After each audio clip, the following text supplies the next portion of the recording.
When it comes to 4th generation video game console hardware, I think NEC, with their PC Engine and TurboGrafx systems, had the most compelling and interesting designs.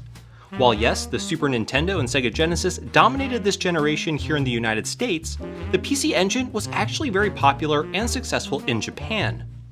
And during its life cycle, from 1987 to 1994, NEC, or Nippon Electric Company, released many variations of the PC Engine, and a lot of them are pretty unique, with this one here being one of the more obscure.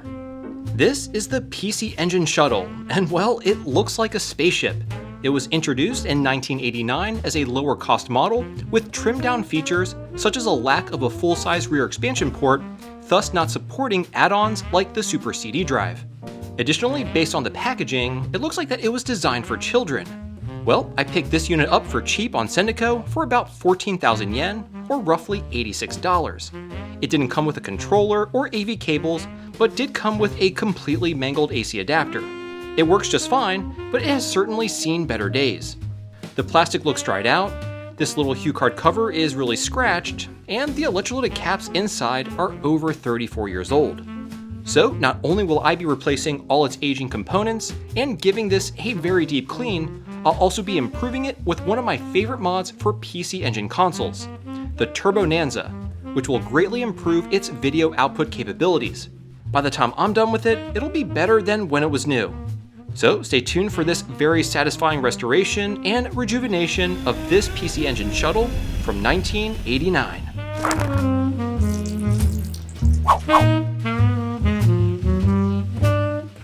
Alright guys, first things first, we gotta completely tear down this PC Engine Shuttle to get to the motherboard so we can service and mod it, as well as deep clean the entire shell. Now while this console is very straightforward to open and only held together with 7 screws, I feel that it's always good practice to stay organized by categorizing all the screws and taking note of where they come from. To help with this, I always use a magnetic pad like this one from iFixit, which makes it super easy to stay organized.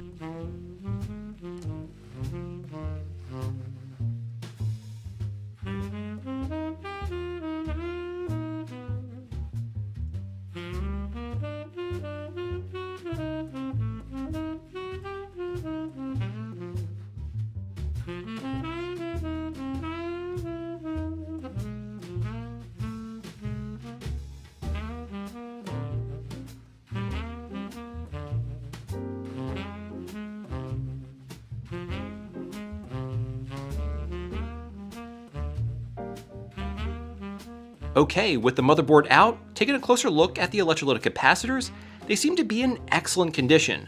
But since they're pushing 34 years of age, we're going to go ahead and replace them anyway with some high quality fresh ones to ensure many more years of service. Now while overall the board looks very clean, the same unfortunately can't be said of the shell. Giving it a look over, there is quite a bit of dust, but again, nothing really all that bad.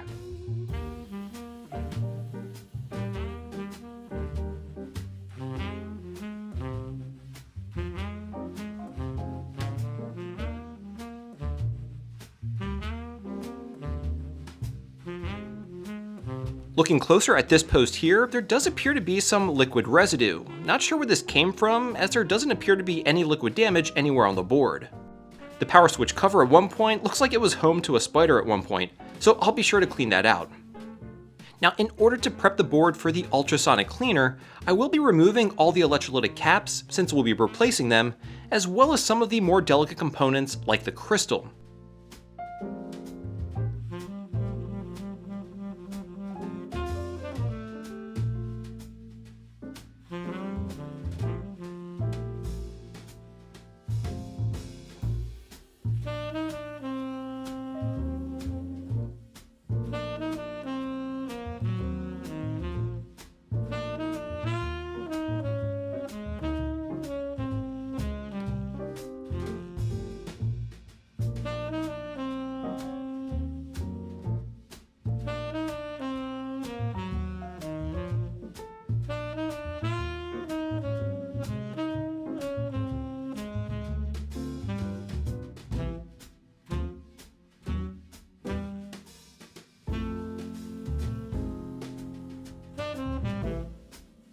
Well, here are all the caps removed, and we can see that NEC used some very high quality Rubicons, which appear to still be in good condition even 34 years later.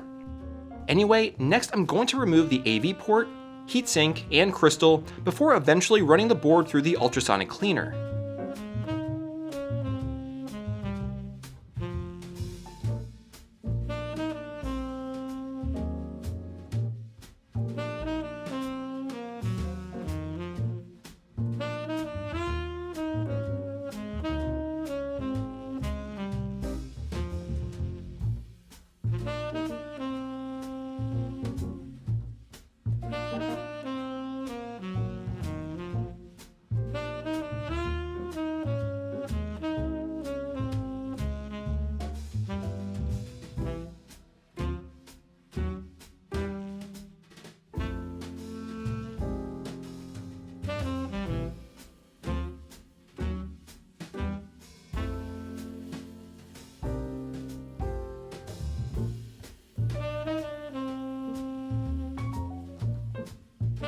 Awesome, with everything removed, I'm going to place the board into the ultrasonic cleaner, which should remove the years of dust and grime on the board. I use a mixture of distilled water and the proper amount of this Branson Electronics Cleaner concentrate mixed in, which always gives me great results.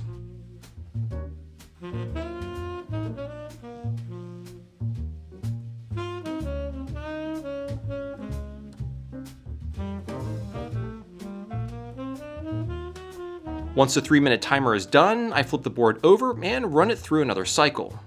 Now before we check out the results and see just how clean the motherboard is, let's pause to talk about today's sponsor, PCBWay. If you have an idea for a new mod or want to assemble an open source project, PCBWay provides you with the tools to make them a reality. From 3D printing services in an array of materials, all the way to other services like CNC machining, injection molding, and of course PCB and flex ribbon fabrication.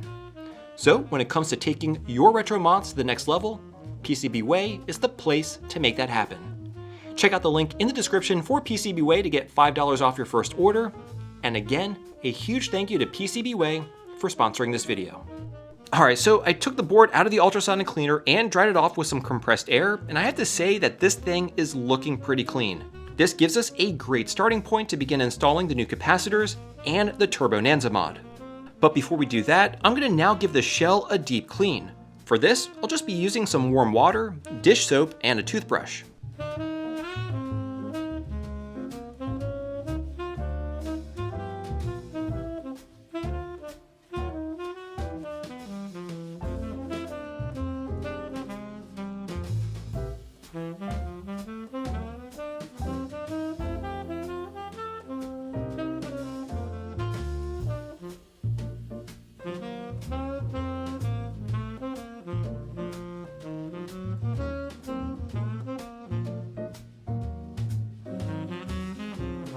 With the shells nice and clean, I set everything aside to dry off while we continue to work on the motherboard.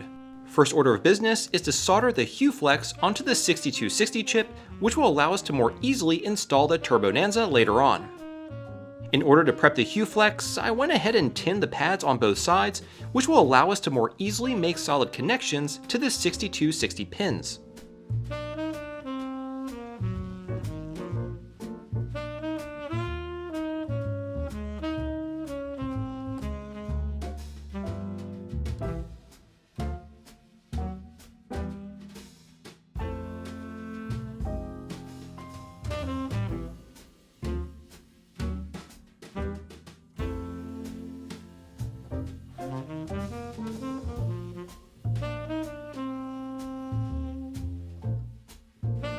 And here's the HuFlex all tinned up and ready to be installed. Go ahead and align it to the 6260 pins as shown and begin to solder it in place.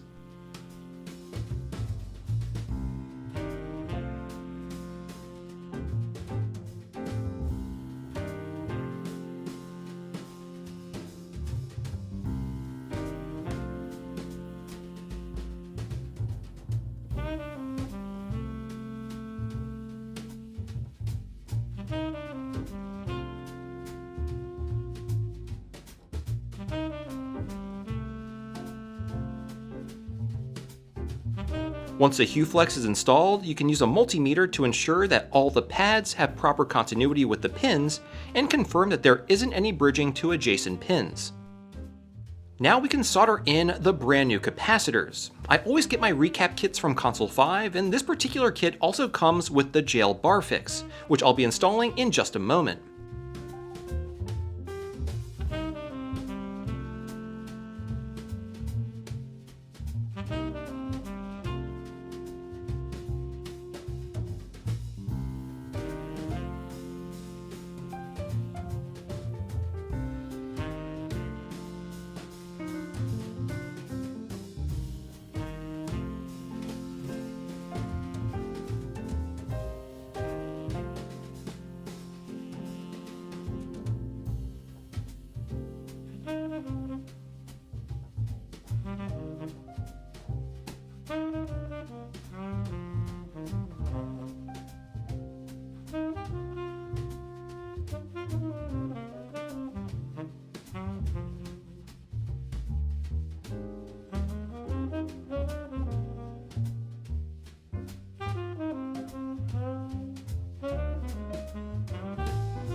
And here's the board fully recapped with brand spanking new high quality capacitors. Now, like I said previously, the Console 5 capacitor kit also comes with the Jailbar Fix, which requires us to replace two small ceramic capacitors on the back of the board, C133 and C134. So let's go ahead and do it.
Alright, Jailbar Fix complete. Now I actually installed more caps than needed. These 6 caps here are for audio and need to be removed since the TurboNanza will actually bypass these and process the audio itself. So let's go ahead and desolder them. Once that's done, we'll next need to install the new Sega Saturn style DIN connector.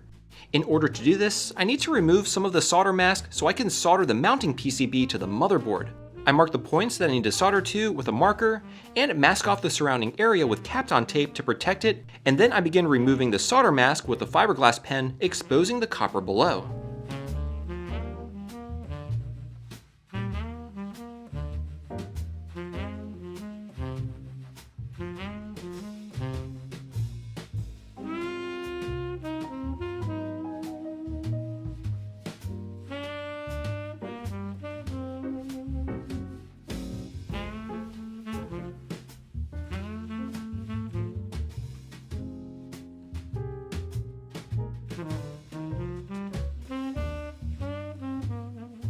And here we have 2 perfectly exposed pads to solder to, and we can go ahead and install the DIN connector.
Next up, let's install the TurboNanza board, which I prepped by covering the underside of the vias with some Kapton tape. Now I actually attached the TurboNanza board to the motherboard with VHB double-sided tape. Now I'm not sure if it was the tape itself, or maybe some metallic debris that got stuck to it, but it seems that it was causing a short somewhere on the board. Not exactly sure what happened, but once I removed the double-sided tape, all my issues were resolved. So I recommend securing the TurboNanza board with Kapton tape instead, and not use VHB double-sided tape.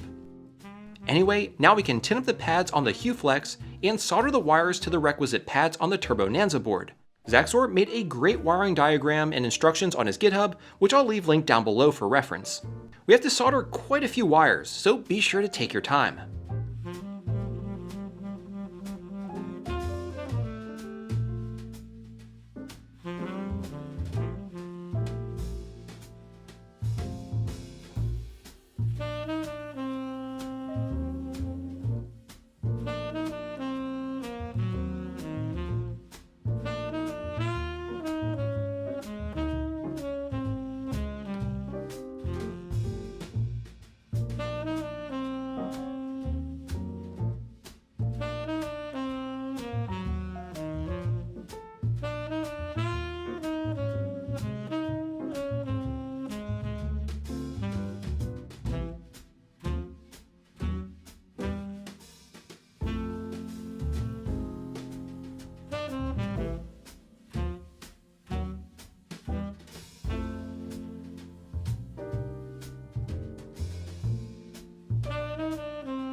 Here we have to solder a wire from pin 1 on the HuCard reader to this pad here on the TurboNanza board. And here are the last few wires that we need to solder to the TurboNanza, which are for audio.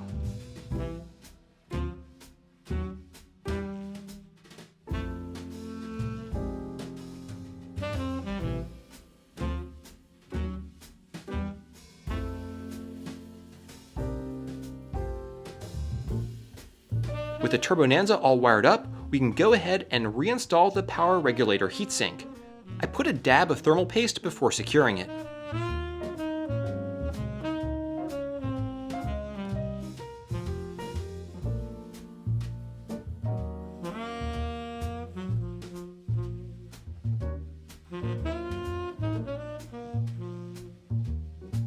Now we can go ahead and connect the TurboNanza to the DIN connector with the included ribbon cable.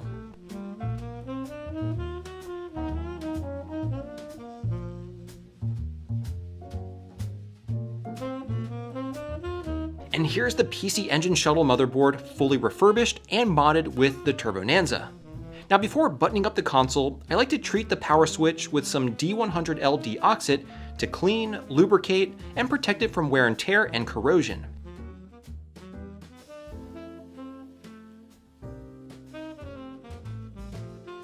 Now here on the top shell, we also need to trim these 4 tabs near the AV port opening in order for our new DIN connector to fit properly.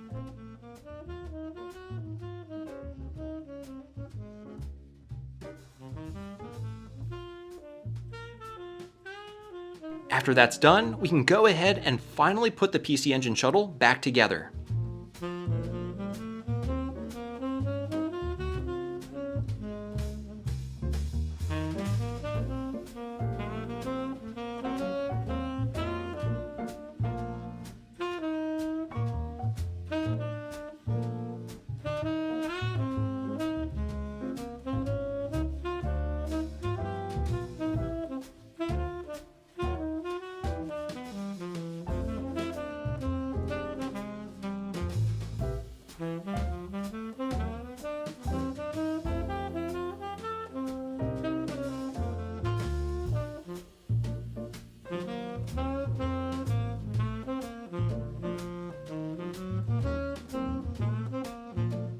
Now before we put the clear plastic HuCard cover back onto the console, I want to see if I can remove some of the scratches to restore some luster and clarity back into it.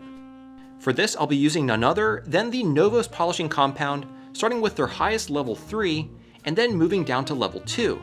This should hopefully remove most of the scratches.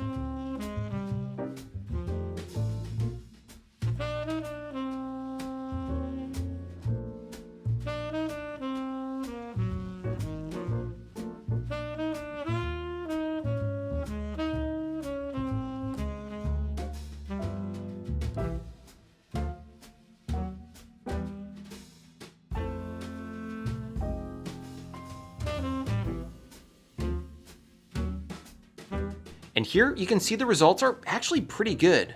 Not perfect, but much better than it was before. Before putting the cover back on, I'm going to treat the shell with some Aerospace 303 protectant. This will help recondition the plastic as well as give it a nice matte finish and add a layer of protection. When applying it to the dried and dull plastic, it just drank it up and I had to apply several coats. The plastic was really weathered and dry, but the 303 just made it look so much better. And there you have it, folks. A completely refurbished PC Engine Shuttle that's ready for decades more of enjoyment. I have to say that I'm really happy with how this project turned out. The Shuttle is a pretty uncommon and not well known variant of the PC Engine, but I actually really like the obscure spaceship design.